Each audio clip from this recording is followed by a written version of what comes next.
Já foi candidato a vereador aqui, né? Já foi. Estourou a urna. Já foi. Eu vou ser candidato de novo. Você vai ser candidato. Tá eu, Wagner da Cação, vai ser prefeito de São José. Vai mudar, né? Vai Ô, mudar. gente, aperta na tela aí, gente, no coraçãozinho, no TikTok, direcionar essa live pra Maragogi tá mudando. Sim. Quem é o prefeito de Maragogi? Diz aí. O prefeito de Maragogi, menino, é um cavalo bom do caceta. 11 meses. 11 meses tá trabalhando. Menino mudou.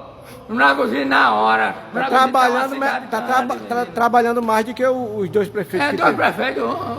Gente, por gentileza, aperta aí várias vezes na tela, no coraçãozinho, para o TikTok direcionar essa live para mais pessoas. Tô aqui com um garotinho famoso aqui de São José. Garotinho. É um artista, gente. Tem um canal no YouTube, né? Tem um canal no YouTube. Como é o nome do teu canal lá no YouTube? É o Rodriguinho, tá estourando no Brasil. Rodriguinho não, garotinho da Garotinho da Vaca Silvestre, tá nota 10, tá estourando tudo. Ai!